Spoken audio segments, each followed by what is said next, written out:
எல்லாருக்கும் வணக்கம். கதைப்போமா with RJ. நம்மளோட சேனலில் வீரயுக நாயகன் வேல்பாரி சரித்திரத்தை நம்ம 20 நிமிஷமாக மொத்த புக்கையும் நம்ம கேட்டுட்டு இருக்கோம். வாங்க அடுத்த 20 நிமிஷத்தை இன்னைக்கு கேட்கலாம்.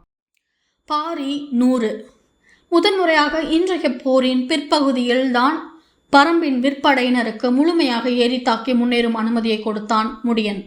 இந்த உத்தரவுக்காகத்தான் போர் தொடங்கிய நாளிலிருந்து உதிரன் காத்திருந்தான்.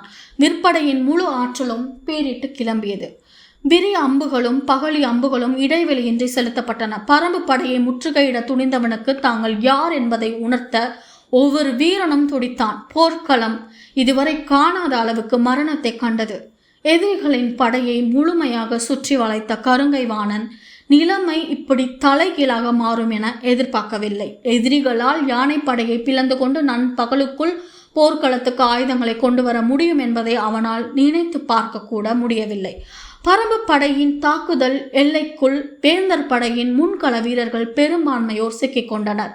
பேர் அழிவுக்கு பின்னரே நிலைமையை உணர முடிந்தது. ஆனால் உடனடியாக படையை பின்வாங்க முடியவில்லை. ஒரே பகுதியில் ஏறி நின்று தாக்கினால் பின்வாங்குதல் எளிது. ஆனால் வேந்தர் படையோ அரை சுற்று வட்டத்தில் பரம்பு படையை சூழ்ந்து நின்றது. இத்தகைய உத்தியில் பின்வாங்குதல் எளிதல்ல. எதிரி படையை முற்றுகையிட்டு தாக்கும் முடிவை எந்த தளபதியும் எளிதில் எடுக்க மாட்டான். முற்றுகை என்பது எதிரி படையின் மீது முழுமையான அடைப்பை உருவாக்குவது. அந்த உத்தியை வகுத்துவிட்டால் பின்வாங்கல் என்பதற்கு இடமே இல்லை. எனவேதான் பின்வாங்கும் சூழல் ஒருபோதும் உருவாகாது என்ற முழு நம்பிக்கை இருக்கும்போது மட்டுமே முற்றுகை போரை நடத்துவர். கருங்கை வாணன் முழு நம்பிக்கையோடு தான் இந்த உத்தியை முன்னெடுத்தான்.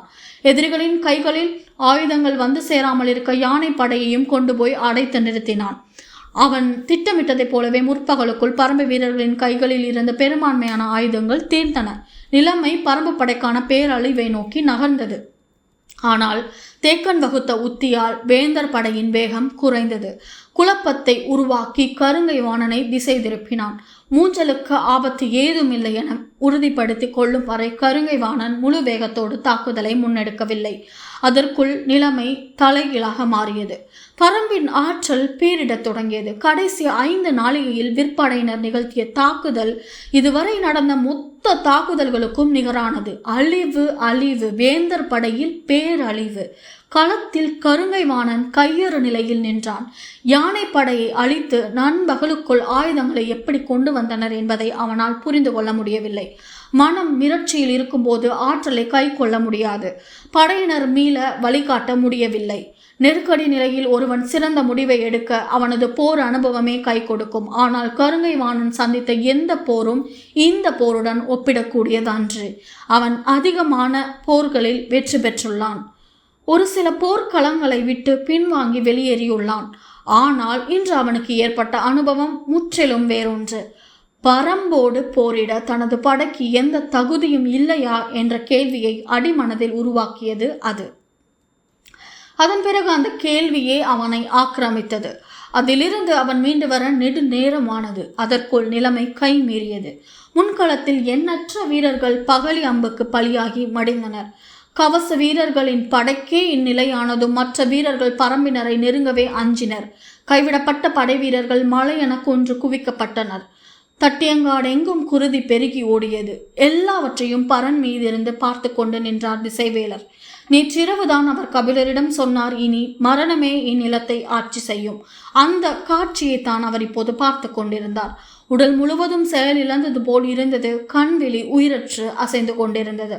ஆனாலும் நாளிகை கோளினை பார்த்தபடி தன் கைகளை மெல்ல உயர்த்தினார். முரசின் ஓசை எங்கும் எதிரொலித்தது. தட்டியங்காட்டின் 4ஆம் நாள் போர் முடிவுக்கு வந்தது. மலையடி வாரம் எங்கும் விரட்டப்பட்ட யானைகள் சிதறி திரிந்தன. தன் பகலுக்கு பிறகு யானைப்படை முற்றிலும் கட்டுப்பாட்டை இழந்தது. தளபதி உச்சங்காரிக்கு என்ன நடந்தது என்பதே புரியவில்லை. திடீரென யானைகள் மிரளத் தொடங்கின. நடுப்பகுதி யானைகள் பாகன்களின் கட்டுப்பாட்டை மீறி மிரண்டு திமிரின. பயம் கொள்ளும் யானையின் பிளிரல் தனித்துவமாக தெரியக்கூடியது. ஒன்றுக்கும் மேற்பட்ட யானைகள் அதே போல பிளிரியவுடன் படையின் தன்மை உருமாறியது. பெரும் எண்ணிக்கையில் காட்டெருமைகள் மொத்தமாக உள்ளே நுழைந்த போது படை தனது கட்டுப்பாட்டை இழந்தது. மேலே இருந்த வீரர்கள் தூக்கி வீசப்பட்டனர். நாலா பக்கமும் யானைகள் சிதறி ஓடின. காட்டுக்குள் ஓடத் தொடங்கிய யானையின் மீது பாகனோ வீரனோ உட்கார முடியாது. எல்லோரும் உயிர் பிழைத்தால் போதும் என்ற நிலையை அடைந்தனர். காரமலையின் கீழ்ப்பகுதி முழுக்க வேந்தர் படையின் யானைகளும் வீரர்களும் தவித்து அலைந்தனர். எதிரி நாட்டுக்குள் போரிட நுழைந்தவர்களில் பிடிபட்டவர்களை முழுமையாக அழித்தொழிப்பதே மரபு. ஆனால் பரம்பின் தரப்பில் சொல்லப்பட்டு விட்டது, உயிர் பிழைக்க ஓடும் பாகன்களையோ வீரர்களையோ கொல்ல வேண்டாம் என்று. போரிடுபவர்களை மட்டுமே எதிர்கொள்வோம். அஞ்சி ஓடுபவர்களை அழிப்பது வீரமாகாது. நடுப்பகலில் இருந்து வேந்தர்களின் வீரர்கள் நாலா பக்கமும் ஓடிக்கொண்டிருந்தனர். மாலையில் போர் முடிவுற்றதன் அடையாளமாக முரசின் ஓசை பரன்மேலிருந்து வெளிப்பட்டது. இன்றைய போர் வேந்தர்களுக்கானதாக இருக்கும் என்ற நம்பிக்கையில் தொடங்கி பரம்புக்கானதாக முடிவுற்றது. பரம்பு வீரர்கள் பெரும் மகிழ்வோடு போர்க்களத்திலிருந்து திரும்பிக் கொண்டிருந்தனர். கபிலர் இரளிமேட்டில் பட்டாப்பிரையில் அமர்ந்திருந்தார். வழக்கமாக போர் முடிவரும் போது நாகக்கரட்டின் மீதிருந்து நிலைமையை பார்ப்பது வழக்கம். ஆனால் இன்று இரளிமேட்டிலே இருந்து விட்டார். சிதறுண்ட யானைகள் எங்கும் அலைவது ஒரு காரணம். இன்னொரு காரணம் நேற்று திசைவேலர் கூறிய சொற்கள். போர்க்களத்தின் பேரழிவை கண் கொண்டு பார்க்க முடியாத நிலையில் இங்கேயே இருப்போம், எல்லோரும் வந்து சேரட்டும் என்று அமர்ந்திருந்தார். பொழுது மறைய தொடங்கியது. வீரர்களின் ஓசை மலையெங்கும் கேட்டுக்கொண்டிருந்தது. கபிலரின் மனக்கண்ணில் அனங்கனே நிலை கொண்டிருந்தான். எவ்வியூரின் வடதிசையில் ஏதோ ஒரு காட்டுக்குள் நுழைந்தவன் இத்தனை காட்டெருமைகளோடு எப்படி இங்கு வந்து சேர்ந்தான்? மனிதனின் பேராற்றலை எப்படி புரிந்து கொள்வது? மீண்டும் அவன் காரமலையில் ஏறிவிட்டதாக சொல்கிறார்கள். அவனை கண்டு பேச வேண்டும் என தோன்றுகிறது. ஆனால் அதற்கான வாய்ப்பு கிடைக்குமா என தெரியவில்லை. எண்ணங்கள் ஓடிக்கொண்டிருக்கையில் கபிலரின் முன்னால் வந்து வணங்கி நின்றான் ஒருவன். எண்ணங்களிலிருந்து விடுபட்டு அவனை பார்த்தார் கபிலர். முதலில் வேந்தர் படையை சேர்ந்தவன் என தோன்றியது. ஆனால் போர் வீரனுக்குரிய அடையாளங்கள் எவையும் அவனிடம் இல்லை. யாராக இருக்கும் என்ற சிந்தனையிலேயே வணங்கி அவனுக்கு வாழ்த்து சொன்னார். மறுகணமே அவன் தனது கையில் இருந்த சுருட்டப்பட்ட துணி ஓலை ஒன்றை கொடுத்தான். தான் யார் என்று சொல்லாமலேயே ஏன் இதை கொடுக்கிறான் என்று நினைத்தபடியே வாங்கி அதை விரித்து பார்த்தார். பார்த்த கணத்தில் பேரதிர்ச்சிக்குள்ளானார் கபிலர். சிறிது நேரத்தில் அவரின் கண்களில் நீர் பெருகியது. என் தலை மாணவி பொற்சுவை என்று உதடுகள் துடித்தபடியே உச்சரித்தன. என் பெயர் காராளி என்று வந்தவன் தன்னை அறிமுகம் செய்து கொண்டான். தான் வெங்கல் நாட்டை சேர்ந்தவன் என்றும் போரில் ஈடுபடாத 6 ஊர்களில் ஒன்றை சேர்ந்தவன் என்றும் தன்னை பற்றி கூறினான். அவன் வரைந்த ஓவியம்தான் அது. அவளே திரைச்சீலைக்கு பின்னால் நின்று பார்ப்பது போல இருந்தது. ஓவியத்தை விட்டு கபிலரின் பார்வை நகரவில்லை. உள்ளுக்குள் எண்ணங்கள் பீறிட்டு கொண்டிருந்தன. காராளியின் சொற்களை மனம் பெரிதாக கவனம் கொள்ளவில்லை. சற்றே அவசரத்தோடு காராளி தொடங்கினான். இளவரசி உங்களை காண வேண்டும் என்று காத்திருக்கிறார். அதற்கு உங்களின் அனுமதி வேண்டி வந்தேன். காராளியின் சொல் கேட்டு திடுக்கிட்டார் கபிலர். இந்த போர் சூழலில் அவர் ஏன் என்னை காண வேண்டும்? காராளியிடம் பதில் இல்லை. சற்று நேரம் கழித்து போர் முடிவுற்றவுடன் காணலாம் என்று சொல். இல்லை ஐயா, அவர் உங்களை காண விரும்புவதை போர் குறித்து பேசத்தானாம்.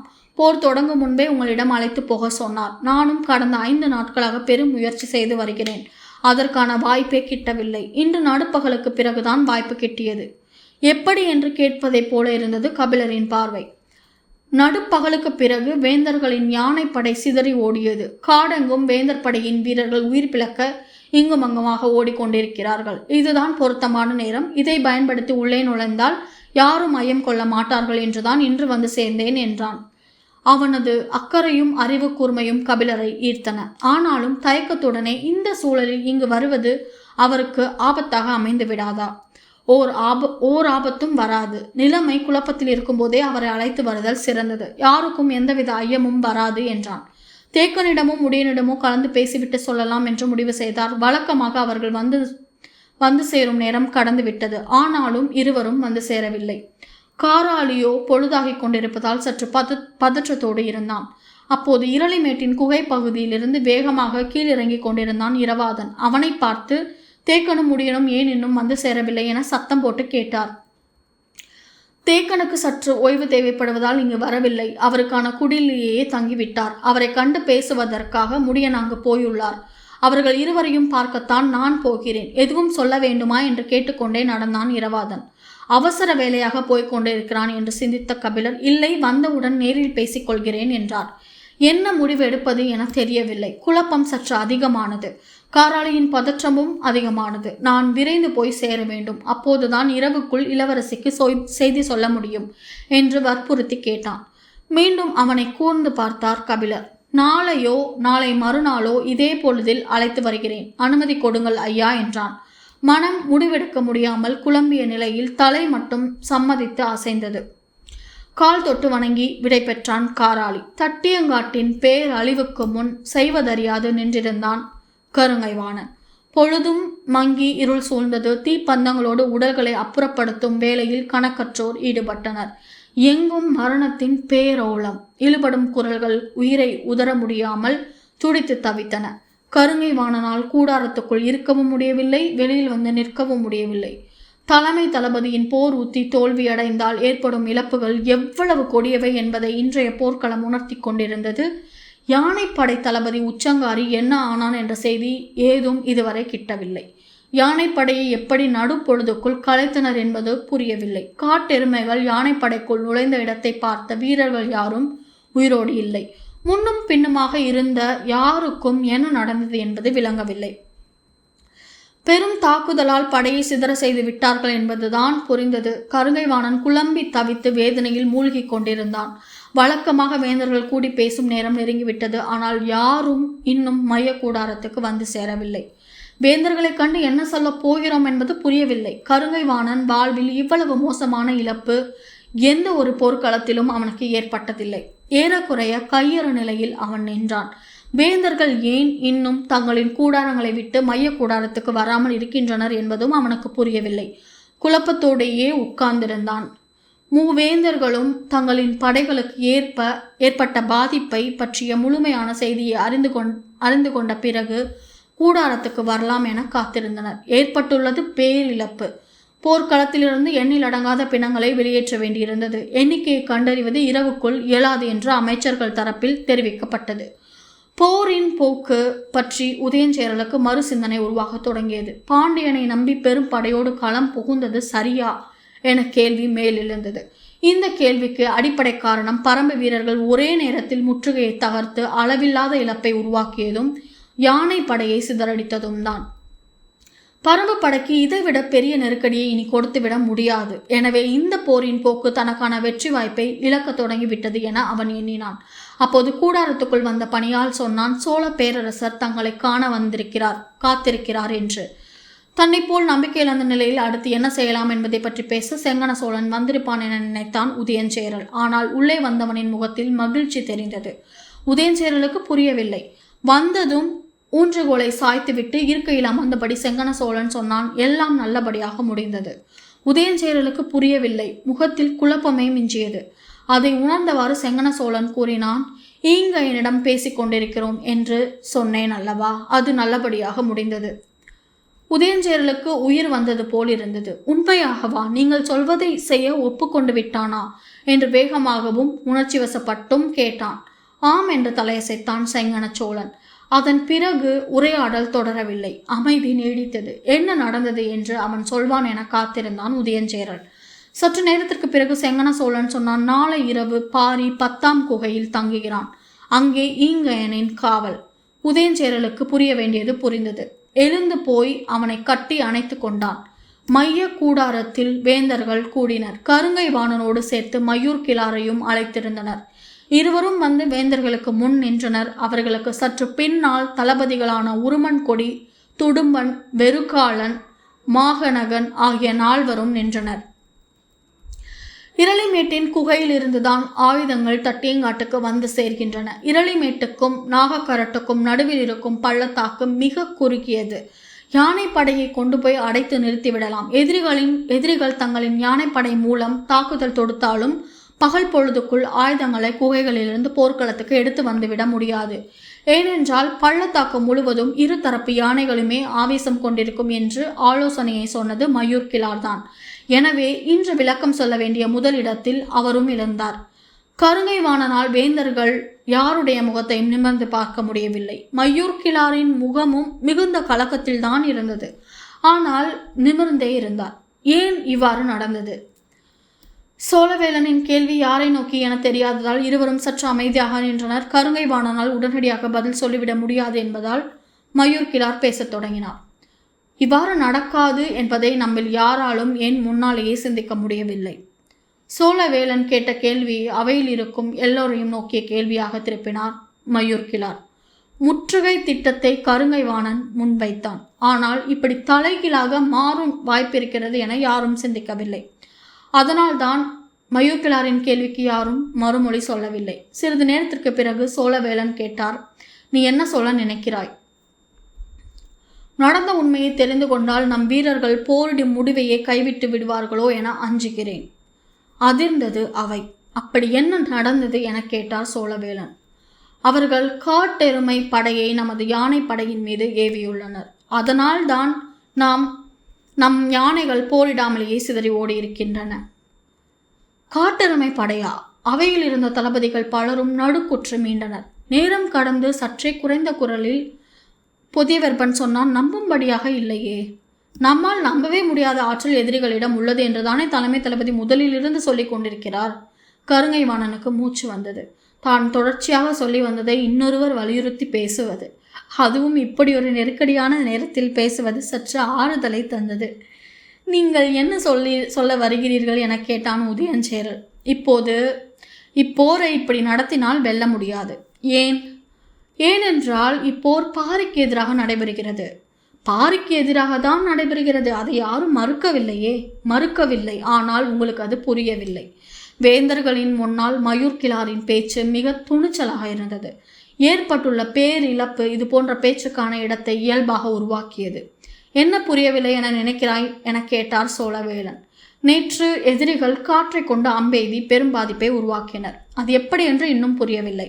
இன்றோ காட்டெருமை படையை கொண்டு தாக்கியுள்ளனர். இதுவும் எப்படி என்று புரியவில்லை. நாளை அவர்கள் நடத்தப் போகும் தாக்குதலும் புரிய போவதில்லை. நீ என்னதான் சொல்ல வருகிறாய் என்பதை தெளிவாக சொல். நான் முதல் நாளிலிருந்து தெளிவாகத்தான் சொல்லி வருகிறேன். ஆனால் இந்த அவை எனது சொல்லை ஏற்க மறுக்கிறதே என்று குற்றம் சாட்டினான் மயூர் கிழார். பாண்டிய பேரரசுக்கு உட்பட்ட ஒரு குளிர் நில மன்னன், பேரரசரும் பிற வேந்தர்களும் இருக்கும் அவையில் இவ்வளவு துணிந்து பேசுவது வியப்பை தந்தது. ஆனாலும் அவனிடம்தான் பாரியை பற்றியும் பரம்பை பற்றியும் அறிந்து கொள்ள வேண்டிய செய்திகள் இருக்கின்றன என்பதால் மற்ற இரு வேந்தர்களும் சற்றே ஆர்வத்துடன் கேட்டனர். ஆனால் மயூர் கிழாரின் பேச்சால் கடும் சினம் கொண்டான் புதியவர்பன். சற்றே உரத்த குரலில் சொன்னான், புதிய தாக்குதல் திட்டத்தை நீ வைத்திருந்தால் அதை நேரடியாக சொல். சுற்றி வளைத்து பேசாதே. இளவரசர் என்னை மன்னிக்க வேண்டும். 4 நாள் போரையும் முழுமையாக கவனித்ததால் சொல்கிறேன். தலைமை தளபதி உள்ளிட்ட நம் தளபதிகள் யாருக்கும் இந்த போரை எப்படி நடத்துவதென்றே தெரியவில்லை. அவை அதிர்ந்தது. கருங்கை வாணன் அதனினும் அதிர்ந்தான். இப்போதுதான் தனக்கு ஆறுதலாக அவனது பேச்சு இருக்கிறது என நினைத்தான். ஆனால் அடுத்த கணமே அவனை தகுதியற்றவனாக்கினான். கருங்கை வாணன் வகுத்த திட்டத்தில் நீ கண்ட குறை என்ன? சோழவேலனின் கேள்விக்கு மயூர் கிழார் சொன்னார், ஒவ்வொரு நாளும் எதிரியின் படையை வெல்வதற்கான உத்தியையே அவர் உருவாக்கினார். அது முற்றிலும் தவறு. என்ன உளறுகிறாய்? எதிரியின் படையை வெல்வதற்கு தானே போர் நடக்கிறது. அதை செய்வதற்கு உத்தியை உருவாக்குவதில் தவறு என்ன இருக்க முடியும்? எதிரி படையை வெல்வது நமது இறுதி இலக்கு. ஆனால் ஒவ்வொரு நாள் போரிலும் இறுதி இலக்குக்கான உத்தியையே உருவாக்கக்கூடாது. அவையின் ஆழ்ந்த கவனிப்பு மயூர் கிழாரின் சொல்லின் மேல் குவிய தொடங்கியது. மயூர் கிழார் தொடர்ந்து சொன்னார், இந்த போர் பாரிக்கு எதிரானது. ஆனால் இன்று வரை அவன் போர்க்களத்துக்கே வரவில்லை. அவன் எங்கே இருக்கிறான் என்றே தெரியாது. பிறகு எப்படி இந்த போர்க்களத்தை நம்மால் வெற்றி கொள்ள முடியும்? அவையின் அமைதி மேலும் அடர்த்தி கொண்டது. அவன் மிக உயரமான இடத்திலிருந்து இந்த போரை வழி நடத்துகிறான். நமது படையின் ஒவ்வொரு நகர்வையும் அவனால் தெளிவாக பார்க்க முடிகிறது. அடுத்த நகர்வை அவனால் உணர முடிகிறது. நாம் செய்வதையும் செய்ய போவதையும் அவன் எளிதில் கணிக்கிறான். நாம் அவனது கால்களுக்கு அடியில் இருந்து சண்டை போட்டு கொண்டிருக்கிறோம். அவனோ நமது தலைக்கு மேலே இருந்து தாக்குதலை வழி நடத்துகிறான். காற்றையும் காட்டெருமையையும் பயன்படுத்தியது போரிட்டு கொண்டிருக்கும் அவர்களின் தளபதிகள் எடுத்த முடிவுகள் அல்ல. இன்னும் சொல்ல போனால் இப்படிப்பட்ட முடிவுகள் எடுக்கப்படக்கூடும் என்பது கூட அவர்களுக்கு தெரிந்திருக்க வாய்ப்பில்லை. பாரி மலையின் மனிதன், உருளும் கற்களையும் வீசும் காற்றையும் பயன்படுத்த தெரிந்த பேரறிவாளன். அவனோடு போரிட்டு கொண்டிருக்கும் நம் தளபதிகளோ வாளையும் வேலையும் நம்பி போரிட்டு கொண்டிருக்கிறார்கள். அவை அதிர்ச்சிக்கு மேல் அதிர்ச்சி கண்டு உரைநிலை அடையத் தொடங்கியது. குலசேகர பாண்டியன் எதுவும் சொல்லாமல் மயூர் கிழாரையே கூர்ந்து பார்த்து கொண்டிருந்தான். மற்றவர்களோ ஒருவர் முகத்தை இன்னொருவர் பார்த்து கொள்ள முடியாத நிலையில் அமைதி கொண்டிருந்தனர். மயூர் கிழாரோ வேகம் குறையாமல் தொடர்ந்தார். 2ஆம் நாள் போரிலேயே தேக்கனை வெட்டி எறியும் வாய்ப்பு கிட்டியது. அதை தலைமை தளபதி தவறவிட்டார். அன்று அது நடந்திருந்தால் போரின் போக்கே மாறியிருக்கும். அதனால்தான் நான் முதலிலேயே சொன்னேன், நமது உத்தி தேக்கனுக்கும் முடியனுக்குமானதாக இருந்திருக்க வேண்டும். ஆனால் அது தளபதிகளுக்கு புரியவே இல்லை. வேட்டூர் பழையனை விரட்டி கொண்டு காட்டுக்குள் போகாதீர்கள் என்று கத்தினேன். அதை பொருட்டாகவே அவர்கள் நினைக்கவில்லை. இப்படித்தான் இந்த போர்க்களத்தில் ஒவ்வொரு நாளும் நடக்கிறது. கருங்கை வாணனையும் மற்ற தளபதிகளையும் நேரடியாக தாக்கி குற்றம் சாட்டின மயூர் கிழாரின் சொற்கள். ஆனால் அவற்றில் எதையும் அவர்களால் மறுக்க முடியாது. நேற்று இதே அவையில் சோழவேலன் பேசியதுக்கு சினம் கொண்டு மறுத்துரைத்தான் கருங்கை வாணன். ஆனால் இன்று அதன் தலைகீழ் நிலை நடந்து கொண்டிருக்கிறது. வேந்தர்களுக்கு முன்னால் தளபதிகளின் தவறுகளையும் செயலின்மையையும் வெளிப்படையாக எடுத்து கூறினார் மயூர் கிழார். நான் இக்கணத்தில் என் மகன் இளமாறன் உயிரோடு இல்லையே என வேதனைப்படுகிறேன். தட்டியங்காட்டையும் நாகக்கரட்டையும் இரளிமேட்டையும் அவனளவுக்கு அறிந்தவர்கள் யாரும் இருக்க மாட்டார்கள். இவ்வளவு பெரும் படையோடு மூவேந்தர்களும் அணிவகுத்து நிற்கும் இந்த போர்க்களத்தில் அவன் நின்றிருப்பானே. ஆனால் பரம்பின் கதறலை இந்நேரம் நாம் கேட்டுக்கொண்டிருப்போம். இப்போதோ நமது கதறலை அவர்கள் கேட்டுக்கொண்டிருக்கிறார்கள். இவன் கூறுவதை எதிர்கொள்வதற்கான சொல்லை யாருக்கும் சிக்கவில்லை. பாரி ஏற்படுத்திய பேரழிவை தனக்கான முழு வாய்ப்பாக பயன்படுத்திக் கொள்கிறான். அதே நேரம் தனது விசுவாசத்தை வலிமையாக நிலைநிறுத்துகிறான். இவன் நோக்கம்தான் என்ன என்பது கருங்கை வாணனுக்கு பிடிபடவில்லை. சரி, இப்போது என்ன செய்ய வேண்டும் என நினைக்கிறாய்? கேள்வி சோழவேலனிடமிருந்து வந்தது. பாரியை உடனடியாக போர்க்களத்துக்கு வர வைக்க வேண்டும். நீண்ட நேர அமைதியை உடைத்து வெளிவந்தது புதிய வெர்பனின் குரல். நாளைய போர்க்களத்தில் தேக்கனையோ முடியனையோ வெட்டி சாய்க்கும் உறுதியை தலைமை தளபதி இந்த அவைக்கு தர வேண்டும். உண்மையில் தன்னை சுற்றி என்ன நடக்கிறது என்பதை கருங்கை வாணனால் புரிந்து கொள்ள முடியவில்லை. இளவரசர் சொல்லை இந்த அவையில் ஏற்பதன் மூலம் தன்னை நிலைநிறுத்திக் கொள்வது சரியான ஒன்றாக இருக்குமா என நினைத்து கொண்டிருக்கும் போதே மயூர் கிழாரின் குரல் கேட்டது. இனி அந்த உத்தியின் மூலம் பலன் கிடைக்காது. அதற்குரிய காலம் கடந்துவிட்டது.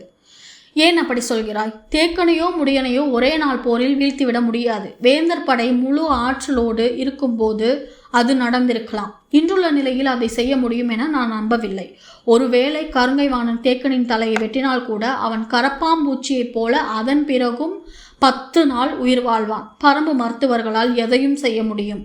வேறு என்ன செய்ய வேண்டும் என நினைக்கிறாய்? சட்டென மறுமொழி சொல்லிவிடவில்லை. கேள்வி எழுப்பிய உதயஞ்சேரலை மட்டுமல்ல, எல்லோரையும் நோக்கி பார்வையை செலுத்தியபடி சொன்னார். என்னிடம் இருக்கும் ஆலோசனையை நான் சொல்ல ஆயத்தமாய் இருக்கிறேன். அதை நீங்கள் ஏற்பீர்களா என்பது என் ஐயமே. ஏன் ஐயம் கொள்கிறாய்? துணிந்து சொல். பொருத்தமுடையதென்றால் ஏற்போம். சோழவேலனின் சொல்லில் நின்று கொண்டு மயூர் கிழார் சொன்னார். காலையில் போர் தொடங்கும் போது பரம்பின் திசை நோக்கி நீலனின் தலையை வெட்டி வீச வேண்டும். அடுத்த பொழுதுக்குள் களம் வந்து நிற்பான் பாரி. பதறியது அவை. துடித்தெழுந்தான் உதயஞ்சேரல். உனது ஆலோசனை பைத்தியக்காரத்தனமானது. எதிரியை வீழ்த்த அவனது வலிமையை குறைக்க வேண்டுமே ஒழிய ஆவேசத்தை பெருக்கக்கூடாது. செங்கன சோழனும் அதே சீற்றத்தை வெளிப்படுத்தினான். பாரியை வரவழைப்பதை விட முக்கியமானது அவனை வெற்றி கொள்வது. அதற்கான தெளிவான திட்டம் இல்லாமல் அதை செய்வது அறிவுடைமை ஆகாது. தூண்டில் முல்லை வீசுவதற்கும் கொலைவாளை வீசுவதற்கும் வேறுபாடு தெரியாதவனை முட்டாள் என்றுதான் சொல்ல வேண்டும் என்றான் சோழவேலன். சற்றும் பின்வாங்கவில்லை மயூர் கிழார். எனக்கு தெரியும் நீங்கள் இதை ஒப்புக்கொள்ள மாட்டீர்கள் என்று. தீரா பகையும் வஞ்சினமும் இருக்கும் ஒருவனால் மட்டுமே இந்த செயலை செய்ய முடியும். எதிரியை வெட்டி வீழ்த்த நினைக்கும் தளபதிகளை வைத்து கொண்டு போரிடத்தான் முடியும். போர்க்களத்தில் எல்லோரும் தான் போரிடுவார்கள். அவர்களை வைத்துக்கொண்டு ஒன்றும் செய்ய முடியாது.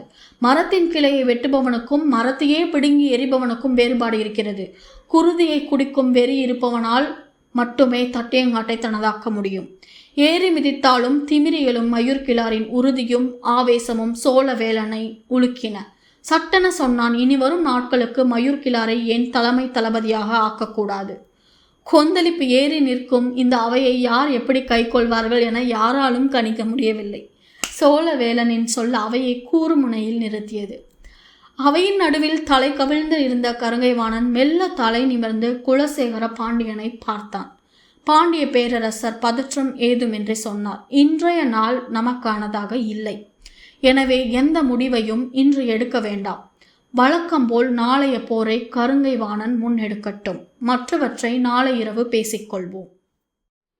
இதோட பரம்பமலையின் நாயகன், இயற்கையின் நண்பன் வேள்பாரியோட நம்ம பண்ணிகிட்ருக்கிற பயணத்தை, இன்றைக்கான பயணத்தை இதோடு நம்ம முடிச்சுக்கலாம். நாளைக்கு மேற்கொண்டு ஆரம்பிக்கலாம். இந்த பதிவு உங்களுக்கு பயனுள்ளதாக இருந்துச்சுன்னா கதைப்போமா வித் ஆர்ஜி சேனலை லைக் பண்ணுங்கள், ஷேர் பண்ணுங்கள், கமெண்ட் பண்ணுங்கள், கண்டிப்பாக சப்ஸ்கிரைப் பண்ணுங்கள். தேங்க்யூ.